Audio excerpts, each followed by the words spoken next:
Hi, everyone. Welcome to our podcast series for September Childhood Cancer Awareness Month. We're interviewing families and patients who have gone through childhood cancer. Our guest today is Dyan Ventura, mother of Brad. To start off, could you tell us about Brad? Yes, Brad was the youngest of our children, and he was a sophomore at Oregon State University when we discovered that he had a rare cancer, a sarcoma. But Brad was just a really easygoing child, fun to be around, had lots of friends from different groups, a variety of groups, and he was just had a strong faith, always funny, always entertaining people, and just one of those people that you're always comfortable around. Yeah, so what was the cancer journey like? So, like I said, he was a sophomore in college when he called home and said that he was complaining of pain in his pelvic area. So I said, well, why don't you come home and we'll get you into the doctor? He went into the doctor, and the doctor literally took 5 minutes with him and dismissed it.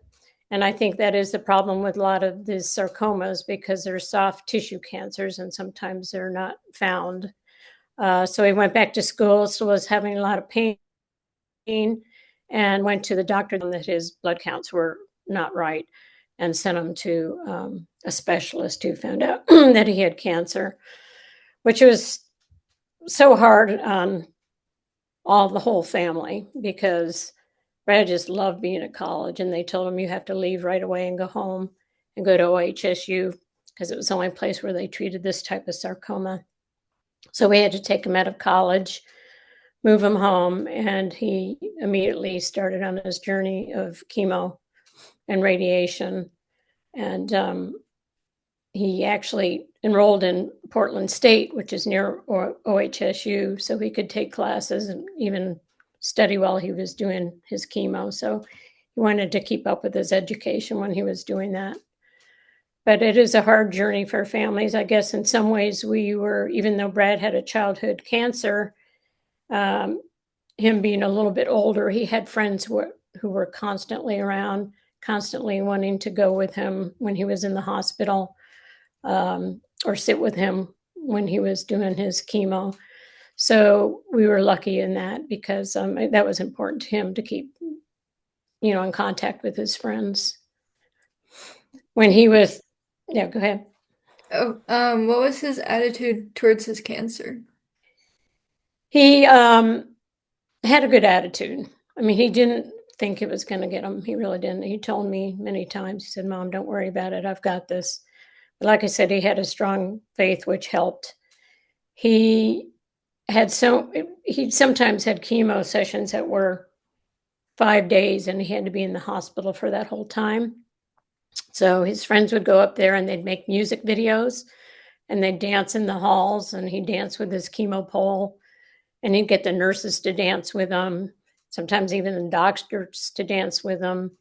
And whenever he had to go up on those 5 day stretches, the nurses used to fight over who would be his nurse. They'd race it on the whiteboard who was going to be his nurse because they all wanted to be around him because he was just fun and upbeat and positive. So I'd say that even though it was a terrible time for our family, he did make the best of it. Yeah, I think that sounds like a really great thing. Yeah, it was. I mean, it's we still have the videos. It's a little hard for me to watch, but I love having them on film, and his friends were a great help and all that. Yeah. So, how did your perspective on childhood cancer or cancer in general change after Brad? Yes, I didn't. Most parents don't ever think of their kids getting cancer, and I was one of those. I never really thought about it. That always happened to other people. And it really does make you aware of what's going on out there and how little research there is for childhood cancer. There's a lot of research for adult cancers, breast cancer, lung cancers, but childhood cancers are left behind. And it made our family want to do something about that. And for quite a while, we were involved with Northwest Sarcoma Foundation, we had walks for Brad every year and raised money, and I always wanted to donate that money to the research end of it. And so after some years, and actually COVID hit, the walks sort of had to take a break, and we were had been talking to Charles Keller, who has his lab, and wanted to donate money to his lab for the research for rhabdomyosarcoma, which they are doing. So that's been really important to our family. And every September, which is Childhood Cancer Awareness Month, we do fundraising, send notices out to everybody, and we have a link that will donate to Brad's website on Dr. Keller's That sounds lab. amazing. Yeah, so we still do that, and it has been like 15 years, but it's important to us to continue that. Yeah. So what do you think are the next steps, and how will you and your family continue honoring Brad? Well, we always honor Brad. We travel a lot, and my daughter travels a lot. So everywhere we go, we take Brad's ashes with us. He's been to over 20 countries. Wow. And that makes us, because he wanted to travel. You know, he had hoped to one day be a traveler. He did get to go to Italy when he was in high school, which was amazing. And that just sort of gave him the bug. So we take his ashes everywhere we go. And we have a journal that we keep, you know, whether it's in the United States or out of the country. So that's important to us. And just keeping his name out there, sharing stories about Brad is important. Um, Fundraising, like I said, for Brad is important. And we still have lots of friends that donate every year. So we appreciate that. Yeah. Is there anything you would have done differently about his journey?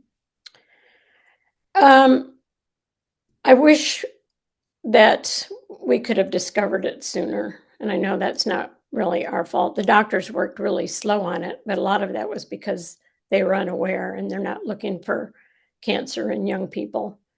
And so I think that I wish that that would change. I mean, I don't know how, but I think doctors need to be aware that cancer does happen in young people and not to just dismiss it. And I feel like Brad probably got dismissed for a while, and that they always just have a lump because you did something strenuous, and that's not always the case. So I think detecting it early is a big problem, and I'd like to see that change. Yeah. Is there anything else you'd like to share? I have one story about Brad that I'd like to share. It sort of tells the person he was. He was in grade school at the time, and this person wrote me a letter after Brad had passed away and shared it with me. She said her name was Gabby, and she was, like I said, in grade school with him. And she said that she was overweight as a child, and the kids bullied her and picked on her. And she said she hated riding the bus to school because nobody would want to sit with her. And then she said one day she was getting on the bus. Brad rode the same bus every day, and Brad had saved her a seat on the bus. And told her, he says, you can sit with me every day. And so she did that all through sixth grade. She sat with Brad on the bus, and nobody ever bullied her when she sat with Brad. They got to junior high, and they still rode the same bus home, and Brad had saved her a seat. And she told him, she said, you know what, Brad, thank you for all those years. But she says, I think I'm okay now. But I thought that was an amazing story and sort of tells the kind of person Brad was, even as a kid. Um, he never mentioned that at home. I knew nothing about it, but he just took that on his own to do. And I just thought that was really awesome. Yeah, I think that's really special. And I think I appreciate people. We had a lot of stories like that from friends. The other thing that amazed me is after he passed away is how many people told us that Brad was their best friend. And he had a lot of friends. And I don't, to be honest, know who Brad's best friend was because he had so many. But it just meant a lot to me that so many people felt that Brad was their best friend because he really listened to people and was a good friend to others. So he was a great person. Yeah. That's pretty much the end of our questions. So thank you so much. Yes, thank you for having me.